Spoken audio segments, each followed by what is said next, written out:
Langit pagi itu terasa terlalu biru untuk hari perpisahan. Angin bertiup pelan, membawa aroma tanah basah dan rumput yang baru disiram. Raka berdiri di halaman sekolahnya, memandangi gedung tua yang dindingnya sudah mulai pudar. Di sana, waktu seolah berhenti. Suara riuh siswa yang berpamitan, tawa bercampur haru, semua menjadi gema yang menggantung di antara tembok dan pepohonan. Raka tersenyum samar, merasa aneh, karena hatinya begitu tenang di tengah keramaian itu. Di tangannya, ia menggenggam sesuatu, selembar sapu tangan putih dengan tepi bordir biru muda. Benda kecil itu tampak biasa, namun baginya menyimpan seluruh kenangan yang tidak pernah benar-benar selesai. Ia menatap sapu tangan itu lama sekali, seolah di balik seratnya ada cerita yang hanya ia dan waktu yang tahu. Ia ingat, dulu sapu tangan itu tertinggal di meja kantin, di suatu siang yang biasa, namun menjadi titik balik dari seluruh perasaannya tentang sekolah, tentang persahabatan,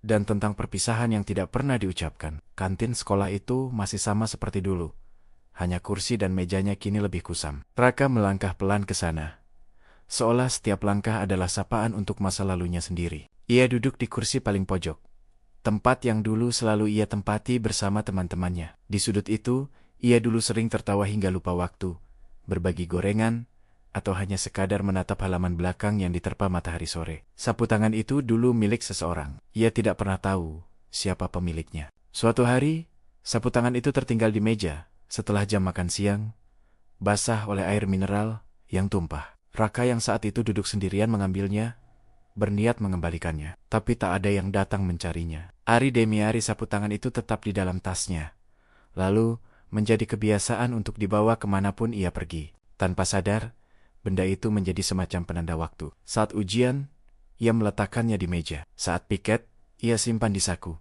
Saat hujan, ia gunakan untuk mengelap air di rambutnya. Ada hal aneh tentang kebiasaan itu. Ia tahu benda itu bukan miliknya.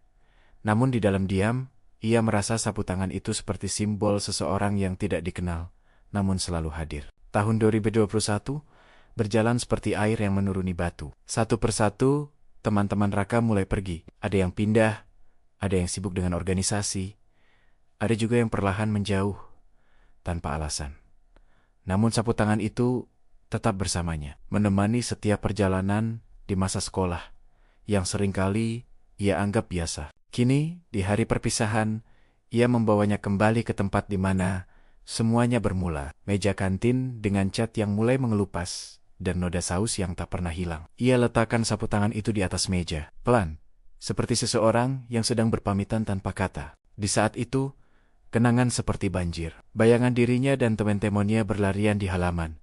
Suara bel, aroma mie instan yang dijual di pojok, semuanya datang bersamaan. Ia teringat hari ketika hujan turun deras, dan mereka semua berlari ke kantin, basah kuyup tapi tertawa keras-keras. Ia juga teringat saat seorang teman diam-diam menyimpan surat di bawah piring, lalu membiarkannya ditemukan. Masa sekolah, pikir Raka, adalah hal yang baru terasa berharga setelah semuanya berakhir. Ia mengusap meja itu, merasakan tekstur kayu yang dingin dan kasar. Ia menutup mata, mencoba mendengar kembali suara yang pernah ada di ruangan itu. Terkadang, kenangan tidak hilang. Ia hanya berubah bentuk, menjadi aroma yang lewat, suara yang samar, atau benda kecil seperti sapu tangan di atas meja kantin. Raka menatap benda itu sekali lagi. Ia menyadari, ia tak pernah tahu siapa pemiliknya, namun kini ia merasa tidak perlu tahu. Karena mungkin, sapu tangan itu bukan sekadar milik seseorang, melainkan milik waktu itu sendiri. Ia berdiri,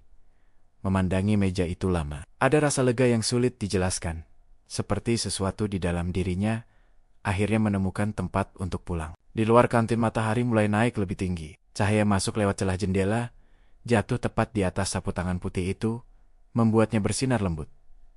Raka tersenyum kecil. Ia tahu, meskipun hari ini adalah perpisahan, kenangan tidak pernah benar-benar pergi. Setiap kali ia mencium aroma nasi goreng kantin di tempat lain, atau melihat meja kayu dengan noda lama, hatinya akan kembali ke sini, ke siang, di mana semua terasa sederhana. Ia berjalan keluar, menapaki koridor sekolah yang mulai sepi. Langkah-langkahnya bergema lembut, menandai akhir dari satu bab yang indah. Di gerbang sekolah, ia berhenti sejenak dan menoleh. Dari jauh, ia bisa melihat sapu tangan itu masih di atas meja, berkilau terkena sinar matahari. Dalam hati, Ia merasa seperti sedang meninggalkan sebagian dirinya di sana, sebagian yang polos, tulus, dan bahagia tanpa syarat. Ia sadar, hidup setelah ini akan terus berjalan. Akan ada kampus, pekerjaan, cinta, dan kehilangan yang menunggu di depan. Namun di dalam dirinya, selalu akan ada satu bagian kecil yang tertinggal di sekolah ini. Raka tahu,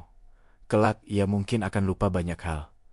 Namun, tidak dengan momen ini, tidak dengan meja itu, tidak dengan sapu tangan putih di atasnya. Sore nanti, sapu tangan itu mungkin akan diambil petugas kebersihan, mungkin akan dibuang, atau disimpan di ruang guru. Namun, bagi Raka, benda itu sudah abadi. Ia melangkah pergi, dengan langkah ringan, tanpa menoleh lagi. Di dalam dirinya, ia membawa sesuatu yang tidak terlihat.